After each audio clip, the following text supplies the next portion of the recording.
going on, world? This is Jesse Boykins III. You're checking out Soul Culture TV. Peace and love.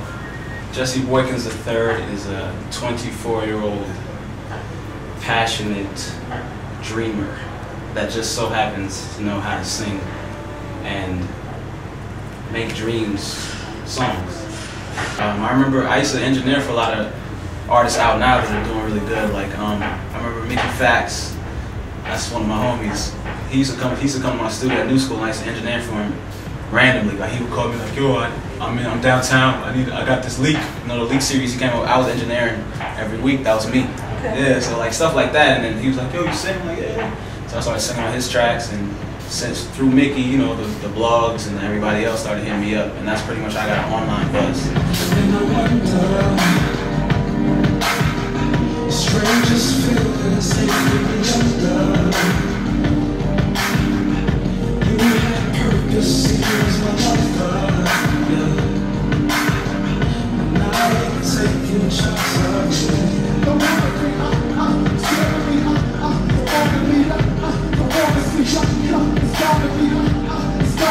Like the way I met Theophilus was we were doing a showcase at this spot called Sputnik in Brooklyn like 3 years ago. And he was just this like young cat with a bright bow tie on. And he was like, man, like after my show, he's like, man, we gotta work. And he would just call me and sing me ideas over the phone. Like this is like 5 months before we had ever even recorded anything. And then like it just came natural, you know, like the same wavelengths. Mellow X, the same thing. He's a very smart rapper, and he's a smart musician as far as production goes and knowing like DJing and whatnot. So you know, you connect with people, you can't really fight a connection. So. Forget the news, the paper, the tabloids, the classifieds, entertainment, the androids. Let's freak this dance, romance on the floor. 'Cause I don't care what's said in the tabloids. Dopamine, My Life on My Back. It was good, because I didn't expect it to get the attention it got. What I did was, it was up for free download on my MySpace page for 2 days, the 14th and the 15th.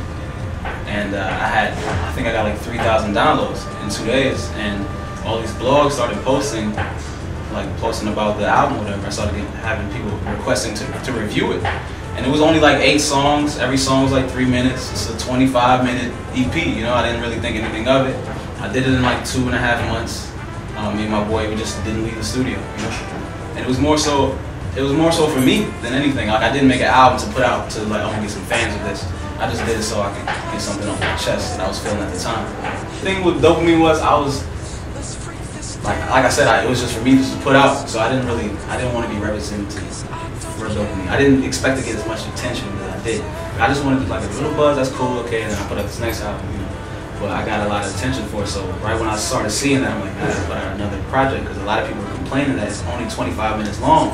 So I was like, alright, so we gotta just start recording. So I remember I moved into my apartment that I live in now in Brooklyn in March, and my roommate, Steve Wireman, plays guitar. Me and him wrote pretty much most of the albums together at my house, just in the house in the backyard chilling. And that's how we started, because I was tired of hearing and doing interviews about Dopamine. I just wanted to new material out, so that's pretty much how the Beauty Crazy started. Yeah. I taste your flavor, and I get lazy. You give me the itis, and I can't fight it. I taste your flavor, and I get lazy. You give me the itis, and I can't fight it. I taste your flavor, and I get lazy. You give me the itis, and I can't fight it. So many flavors, I just wanna say it for you. Beauty Created? An album, a concept album, complete project. I never, like, the thing, like the way that I write is I never get caught up in saying, oh, I gotta have a single on the album, or the album's not gonna sell, or nobody's gonna like it if I don't have a hot song. It's like each song was how I felt. And it was like I worked on each song for like, you know, 2-3 weeks, so that's what I was feeling for those 2-3 weeks. So you get a different feeling from me within the 9 months that I record the album. You know? It's more so like you were with me while I was recording. Like, oh, I was with Jesse on Pantyhose. So I've been listening to Pantyhose on repeat for like 50 times. So like I I feel like that's one of the aspects, or one of the things you get from the album.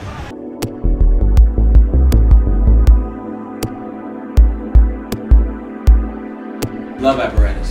The way that this is a concept album is, so I wrote all the titles down before I even wrote the lyrics or has written any music or anything. So there's just concepts, there's titles, you know? So there's songs like Twin Bed, and that's about college love, you know? And there's songs like, I don't know, Show Me Who You Are, songs like Carry the Weight, that's about getting a woman pregnant, you know? Stuff like that, like songs that I don't really hear people talk about that I would want to write about.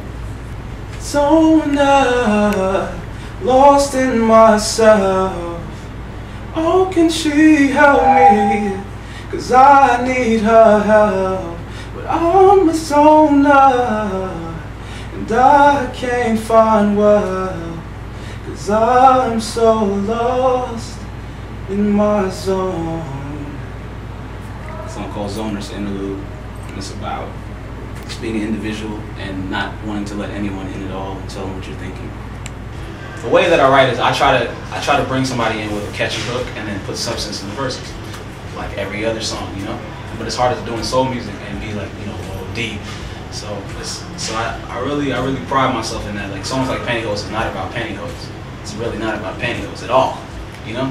So I try to be clever with it. So I think it's a clever, like songwriting wise, it's clever. My biggest challenge in the industry though is, I would probably say, it's the way that I'm looked at as an independent artist in the majors, you know?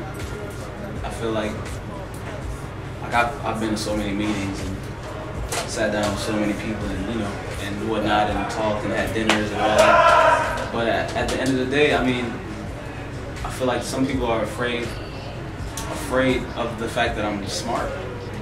A lot of industry people are afraid that I know the industry when they meet me and we have a conversation, and that's from just being an independent artist and just asking other independent artists about things and just being around, you know what I'm saying? Like asking cats like Eric Roberson, like The Deal, and just meeting people and picking everybody's brain who's an independent artist. So when I go to these meetings and I sit down and they ask me a question and I honestly answer it, and they're like, wow, I didn't even know that. You know, or like, is that how you guys do it? And I'm like, what? You know, like that's probably my biggest pet peeve. It's like, I've been in meetings where I've left the meeting and somebody has told me, yo, you gotta dumb it down. Like you gotta, like, why are you, like, stopping? You're an artist, basically, you're a product. You know, you're not a person. You're an artist, man. Like, you're not really supposed to say nothing in meetings. But I'm like, who can talk about me? Who can represent myself better than me? I know what I'm thinking all the time, you know? So that's probably like my biggest frustration. I feel like it's not, a lot of people aren't having problems putting out albums these days, you know? They're really, major labels are mainly used for distribution now. So I would probably aim for a distribution deal and deal with the label as minimal as possible, you know? Unless it's like a family, you know, or they really believe in what I'm doing. And a lot of times that's hard to really see in a label if you're a new artist. But if you're like 10 years in the game and you got millions of fans, of course they're gonna love you. Of course they're gonna give you whatever you want. But it's really hard to find a label that'll put that faith in you and let you be creative director of your album, and let you know, you know, and let you pick the sound and who you want to work with. So it's probably more so now, like every other artist, mainly just getting a distribution deal, like Janelle Monáe did with Bad Boy, and, you know, stuff like that. It's just so I could be in Best Buy, you know, pretty much. This is my final message: peace and love to the world. I'm so serious though. I know I look really like I'm not playing, like I'm playing, but I'm serious. Peace and love, everyone in the world. Shouts to all my supporters, all my fans. Thank you so very much for everything. I really appreciate it. And expect more. JD3 signing up. She's haunting me, I'm addicted. And this must be a mistake. She's addicted to I hate her, she's always on my brain.